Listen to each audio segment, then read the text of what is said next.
Vous êtes sur le podcast de la Minute d'entreprise avec Andeli Biv Junior. La Minute d'entreprise permet aux entrepreneurs africains de s'informer, de se former et de trouver l'inspiration pour cartonner en affaires. Rejoignez-nous sur notre site laminutedentreprise.com pour écouter tous les épisodes. Mais vous pouvez aussi nous rejoindre sur Facebook, sur La Minute d'entreprise. Pour plus d'informations, nous sommes aussi disponibles par WhatsApp au 00 242 05 584 82 71. La Minute d'entreprise, c'est votre moment de partage. Bonjour, vous êtes sur La Minute d'entreprise avec Andeli Biv Junior, le podcast. Aujourd'hui, nous recevons un invité de marque qui est un ami aussi. Il est le chef d'agence de MYB Agency. Nous recevons Yener Makakila. Bonjour Yener. Bonjour Junior. Comment vas-tu? Non, ça va, cool. En tout cas, je vais très bien. Ah, ça me fait plaisir de te voir ici. Ben, moi aussi, je suis très content d'être reçu dans la Minute de l'entreprise sur ce podcast. Alors, Yener, vraiment, moi je pense qu'il y a personne qui peut parler mieux de toi que toi-même. Alors, je vais te demander, est-ce que tu peux te présenter?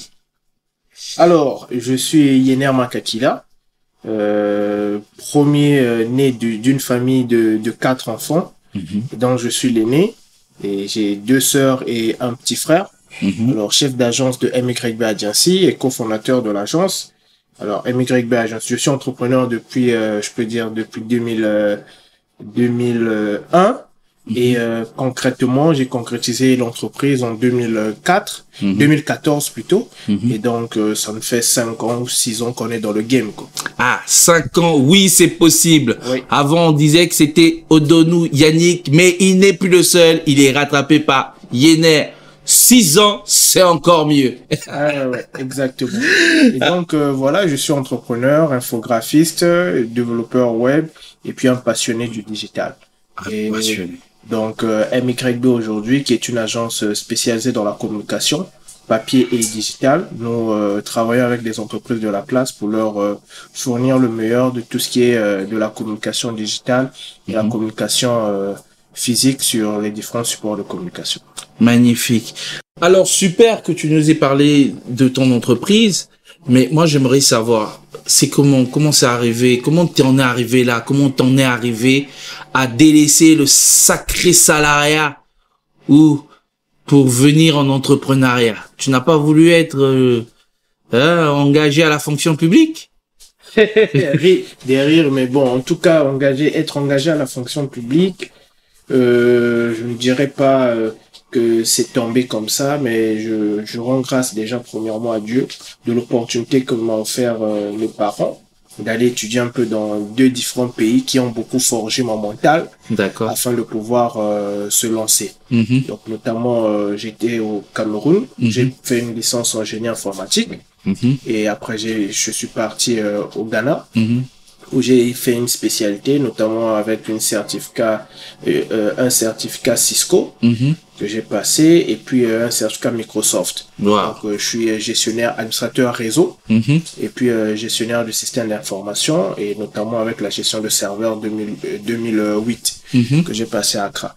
Et donc après de retour, ben c'est vrai que pendant ces périodes-là, 4 ans au Cameroun et 2 ans à Accra. Je peux dire que pendant ces longues périodes-là, ça m'a permis vraiment à être dans un environnement où les jeunes, j'ai vu des jeunes qui pouvaient faire des choses et j'ai vu aussi, je me suis entouré un peu je dirais, d'entrepreneurs avec un fort mental et cela m'a permis à mon retour au pays que j'ai le mental d'acier quoi pour pouvoir démarrer quelque chose et mieux s'entourer et voilà, et battre le plein jusqu'à avoir à totaliser ces 5 ans et totaliser toutes nos différentes réussites et nos différents succès. Waouh, c'est super.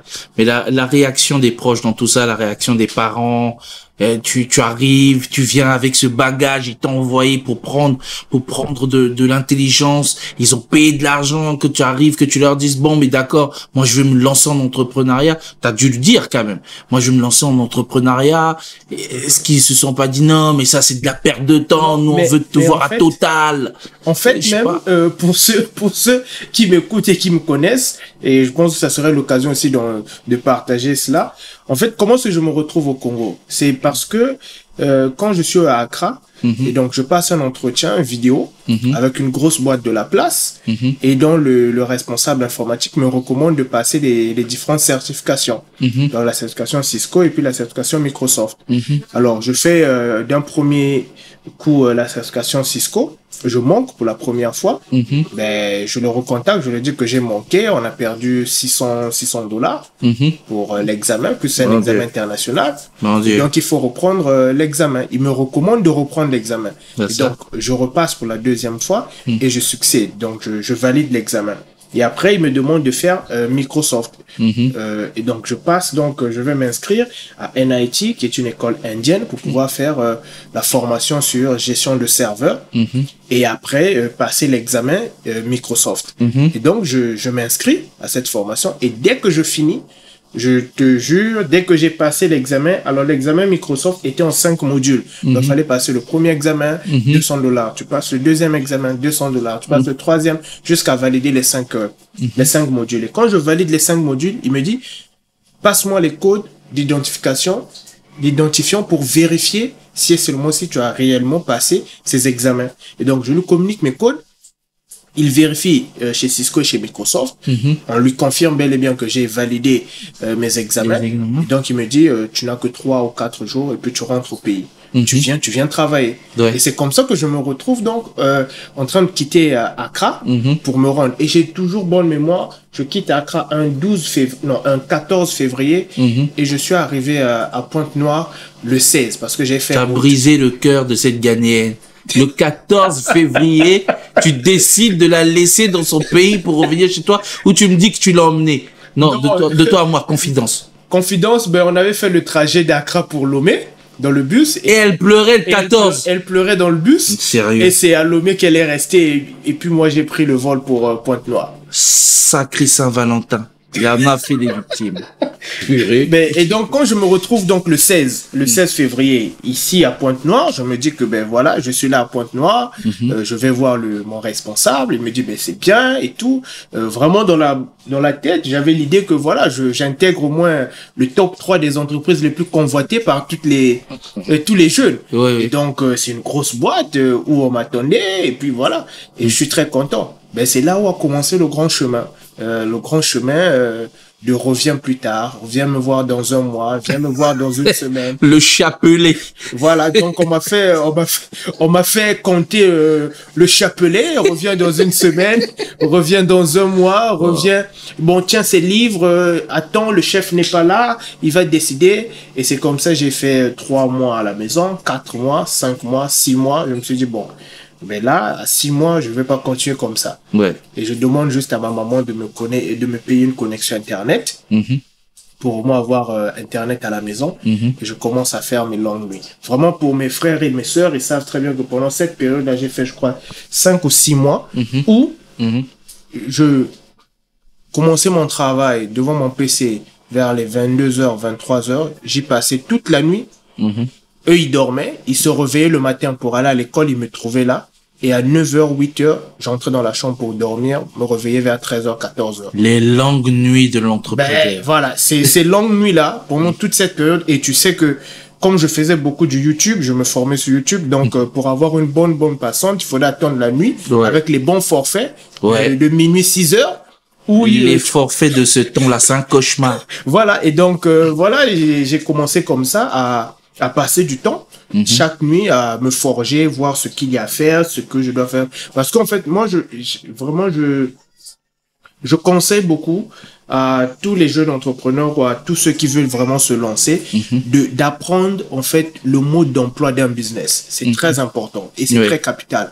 Vraiment, moi j'ai un background en informatique, mais si aujourd'hui on est une société de communication, ce pivot-là vers la communication, ce n'est pas, je me suis aventuré comme ça le lendemain, décidé d'être un acteur de la communication, mais c'est parce que j'ai appris. C'est pendant ces périodes-là que j'ai appris comment faire une créa. Et après, j'avoue aussi que j'avais déjà un bon talent en matière de dessin.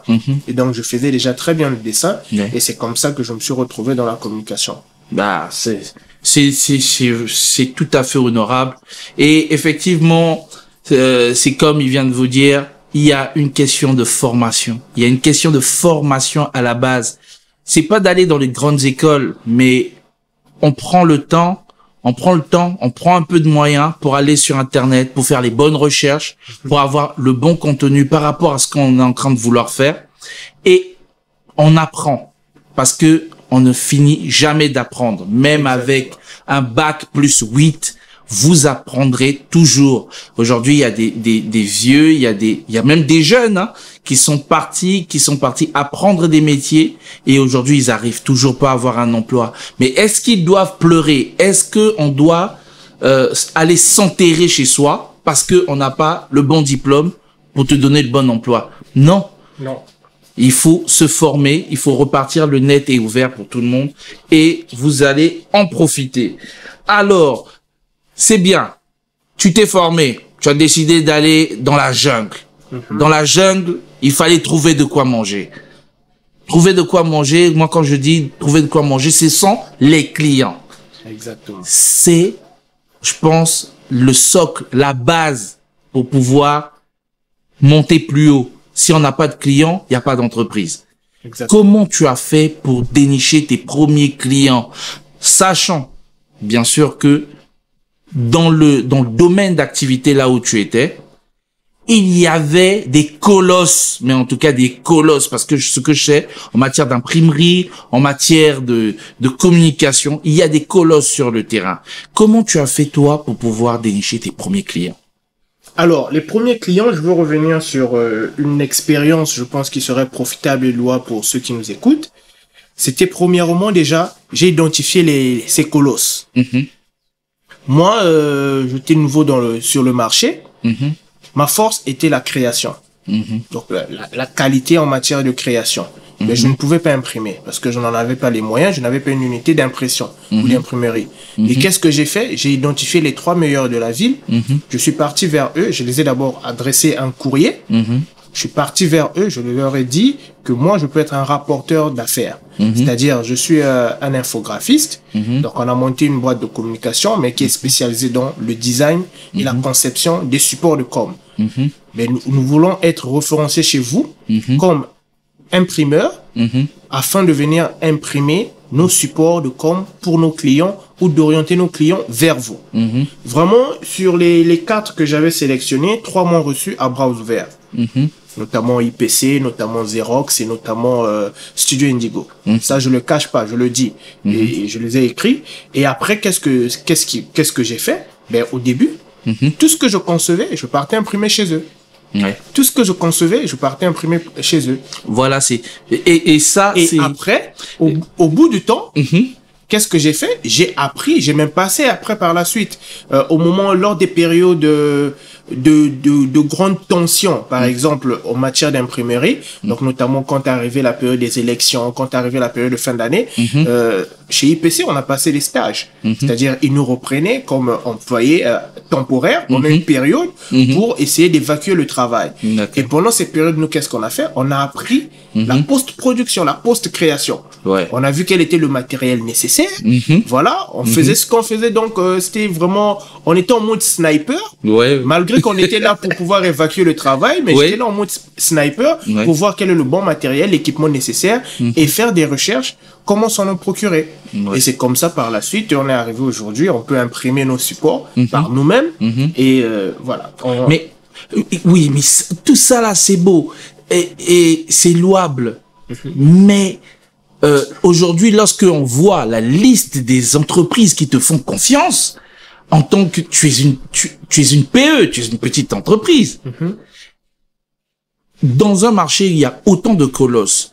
Toi, travaillant avec Total, travaillant avec Schlumberger, travaillant avec des groupes tels que Fossélev Congo, travaillant avec une compagnie aérienne comme Equaflight. Comment tu fais? Non, donne-nous une anecdote, par exemple avec Equaflight. Comment tu fais pour arriver chez Equaflight pour leur dire, ouais, mais moi je suis capable de vous faire le boulot. Comment ça se passe? Bon, vous savez, moi j'ai toujours l'habitude de dire que pour vendre un produit, il faut être un bon vendeur et il faut être convaincant. Être convaincant déjà on a un problème, ça c'est vraiment réel. J'avais un problème, notamment le jeune âge. J'étais un jeune entrepreneur et donc les grandes entreprises ne vous font pas confiance facilement. Sur ce, je vais vous donner une anecdote. Moi j'avais un ami, un Français, Karim, qui se reconnaît au travers de ce podcast. Par exemple, Karim, pendant une grande période, était pour nous un appui auprès de certains clients. C'est-à-dire, pour ces clients-là, c'était le PDG, mais qui n'était pas présent au Congo. Et donc, moi, j'étais juste le gérant. C'est un ami. Et vous savez que certains clients vous donnent de l'importance ou de la valeur dès lors qu'on voit que c'est une peau blanche et que, voilà, il y a quelqu'un derrière. Parce que quand on vous voit tout jeune, on se dit, mais qui est derrière vous? Et donc, pendant cette bonne période, moi, quand je pouvais commencer le travail par un mail, mais quand le rendez-vous se confirmait, je n'ai pas de moyen roulant. Donc, Karim venait avec sa voiture. Il venait en costard. Donc, si je mettais ma chemise et ma cravate, c'était juste un pote. Et auprès des clients, il avait une carte de visite comme étant le président directeur général de la boîte. Et moi, je n'étais que le gérant, chef d'agence. Mais après, au finish, tout le travail se réalisait par nous. Et j'en suis très reconnaissant vraiment pendant cette période avec Karim. Il m'a demandé aucun sou, mais il connaissait quelles étaient les réalités du pays et comment il était important pour se faire accepter par rapport au travail que nous faisons. Il fallait qu'il y ait une personne plus âgée et surtout encore une personne de peau blanche. Et les portes s'ouvraient. Ah ça, alors c'est de la ruse et je pense que tous les moyens sont permis pour vendre. Exactement. Et surtout, il y a aussi quelque chose. Vous savez, aujourd'hui, il y a certains clients qui vous donnent qui vous accordent de l'importance rien qu'en voyant par votre apparence. Et moi, j'ai vu, par exemple, des entrepreneurs se rendre à un rendez-vous d'affaires. C'est vrai que l'habit ne fait pas le moine, mais tu te rends à un rendez-vous d'affaires en Lacoste avec un jean, alors que quand on se rend dans un rendez-vous d'affaires, idéalement, c'est de se mettre au moins sur son 31, d'être bien parfumé. S'il y a lieu, tu peux emprunter le bus pour s'y rendre, mais arrive au moins avec 1 heure ou 30 minutes d'avance, le temps pour toi de te mettre au frais ou d'éviter toute sueur 30 minutes avant le rendez-vous et avant de rentrer pour ton rendez-vous. Ça, c'est ce que je recommande, par exemple. Et vraiment, comme on dit dans notre pays, l'habit, vraiment, on vous juge parfois avec de par la façon par laquelle vous êtes habillé et on vous accorde une importance. Et ça, il y a certains clients pour lesquels aussi on a des anecdotes où tu arrives, tu déposes la proposition, l'offre commerciale, mais ça s'arrête juste au secrétariat. Rien que la secrétaire ne veut même pas t'ouvrir la porte pour aller voir le responsable, alors que ce n'est même pas elle qui décide, mais parce qu'elle vous a vu juste habillé en t-shirt ou en chemise, pantalon, et se dit, bon, voilà, ça c'est encore un chômeur ou un sans-emploi qui vient avec ses histoires à dormir debout d'une entreprise, alors qu'il est capable de pouvoir faire quelque chose pour cette entreprise. Non, mais c'est vrai, c'est tout à fait vrai ce que tu es en train de dire. Et il y a très peu d'entrepreneurs ou de futurs entrepreneurs qui prennent ça en ligne de compte. Ils se disent que c'est juste le produit, soit c'est mon produit qui va faire que je décroche des contrats, et ils ne tiennent pas compte d'un certain nombre de minima. Il y a des choses qui sont de petites choses qui peuvent réellement influencer le fait que vous gagnez ou non un contrat. Et je pense que Yener, là, vient de vous donner son expérience et vient de vous donner une preuve que c'est en jouant sur de très petites choses que vous pouvez en gagner de grandes. Et alors, moi, ce que je sais, c'est que Yener, tu n'es pas seulement... là, on a beaucoup parlé de ton côté entreprise et le parcours entrepreneurial, mais je sais aussi que tu es un créateur de contenu, t'es comme moi. Ah. Tu fais des vidéos. Tu exprimes beaucoup de choses. Et déjà, où est-ce qu'on peut suivre tes vidéos? Alors mes vidéos, vous pouvez les retrouver sur la chaîne YouTube, c'est-à-dire vous tapez juste Yener Mac, ou encore sur Facebook, vous tapez Yener Makakila ou Yener Mac, qui est le diminutif de ma page. Vous retrouverez mon profil Facebook et là-dessus, c'est vrai, les contenus sont un peu variés. Sur YouTube, c'est des contenus un peu plus lents. C'est-à-dire au-delà de 28 minutes ou 30 minutes. Et sur Facebook, c'est des capsules, par exemple, que je partage tous les dimanches, que j'appelle la capsule du dimanche. C'est la capsule. Du dimanche. Chez nous, au Congo, capsule, c'est pas très loin de capsaille. La capsaille du dimanche, si on dit la capsaille du dimanche, c'est la bouffe. Ben voilà, ok, ben c'est la bouffe numérique du dimanche. La bouffe numérique du dimanche. Alors, je vous invite à aller sur la capsule du dimanche de Yener Mac. C'est tout simplement magnifique ce qu'il fait. Amazing. On a envie d'écouter. Il vous donne un certain nombre de conseils et d'ailleurs, on va en parler. Quels sont les sujets d'habitude que tu abordes, toi, sur tes vidéos? Alors, les sujets sont très variants. Notamment, ça peut découler d'une histoire. Reçu ou bien entendu peut-être tout récemment. C'est des sujets de retour d'expérience par rapport à mes 5 ans d'expérience ou de par mon éducation.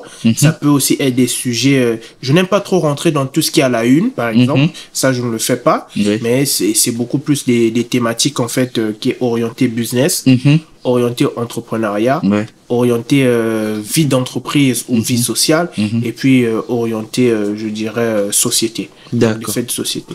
Et moi, je vous invite vraiment à aller sur ce type de contenu. Pourquoi? Parce que ce type de contenu vous permet vraiment de pouvoir évoluer. Il y a un certain nombre de choses qu'on vous apprend à l'école, mais on ne vous apprend pas tout à l'école ni à l'université. C'est dans les retours de vie, c'est dans des témoignages qu'on est capable de tirer des enseignements qui parfois peuvent nous aider, qui peuvent vraiment nous aider. Voilà. Exactement. Et comme j'ai souvent l'habitude aussi de dire à certains, on apprend, c'est bien de s'entourer de bonnes personnes. C'est bien de consommer et de bien choisir le contenu que l'on consomme. Cela nous permet tout simplement d'éviter que l'on fasse les mêmes erreurs qu'ont commis nos précédents. C'est-à-dire ceux qui sont déjà là sur le terrain, au travers de leur contenu, au travers ce qu'ils vous diront, au travers le temps que vous passez avec eux, ils vous permettront certainement à éviter de commettre les mêmes erreurs que eux et de pouvoir prendre de l'avance en matière d'entrepreneuriat, en matière de business. Alors, là, on est en train d'aller vers la fin de notre podcast, mais j'aimerais quand même j'aimerais savoir quelles sont les prochaines étapes. Quelles sont les prochaines étapes pour Yener Mac à partir d'aujourd'hui? Qu'est-ce que tu projettes faire? On est en train d'aller vers 2020. C'est une nouvelle année. Alors, qu'est-ce qui va se passer? À quoi on va s'attendre de ta part? À quoi on va s'attendre? 2020 sera une année pour moi c'est vrai, j'ai commencé pas mal de choses en matière de MYB et en matière sur les projets personnels. Et je vous recommanderais même aussi d'aller voir, on a lancé là une marque qui est Mocha Spirit. Donc, c'est une marque made in Congo. On commence avec des t-shirts. C'est des t-shirts à tendance un peu à mettre en avant, voilà, tout ce qui est l'esprit Mbokache, tout ce qui est made in Congo. Et ben, en tout cas, technologiquement parlant, je pense que ce qui me tient à cœur, c'est de mettre sur pied la plateforme Mar, qui est donc vraiment depuis un certain moment, je bosse dessus, qui est donc, c'est une plateforme en fait qui permettra en fait à tous les entrepreneurs d'accéder à un certain type de contenu exclusivement en y mettant le prix. Donc Mar qui se définit par méthode, action, résultat. Donc c'est la plateforme en fait, la page ou je dirais le site auquel tout entrepreneur devait être abonné et payer son abonnement pour pouvoir recevoir tout le contenu qui le permettra de se propulser et d'aller vers l'avant en matière de business. Alors, c'est sûr que nous serons sur cette plateforme. C'est sûr que tu m'auras en tête de liste de cette plateforme pour pouvoir prendre ce que tu me dois. Ok, il n'y a pas de souci. Mais je paierai pour ça. Exactement, parce que l'idée c'est vraiment celle-là. Les gens n'aiment pas. Les gens ont souvent tendance à pouvoir aspirer à voir ce qui est bien, ce qui est bon ou ce qui leur plaît, mais ils ne sont pas souvent motivés à payer le prix pour l'avoir. Et on est à l'ère de la donnée ou de l'information, où l'information elle vaut de l'or. Et donc pour pouvoir accéder à certains types d'informations, il faut payer le prix. Ouais. Voilà. Tout simplement. Alors, c'était un plaisir de t'avoir, Yener Mac. Moi, je préfère m'arrêter à Mac parce que tu es un ami. C'est bien plus que un entrepreneur. Exact. Et je suis sûr que je vais t'avoir pour de prochaines émissions ou pour de prochains épisodes, parce que là on parle d'émissions, on n'aimait pas, hein. On est sur le net. Ok, une émission off. Ouais, voilà. Donc c'est sûr que je vais t'avoir pour les prochains épisodes et c'était vraiment un plaisir de t'avoir reçu. Inscrivez-vous à mes pages et j'espère que cette semaine sera meilleure. Et comme je vous l'avais dit dans une des vidéos, la semaine on la prépare dès le dimanche. Sur ce, je vous dis au revoir et à très bientôt pour une prochaine capsule. Ciao, ciao.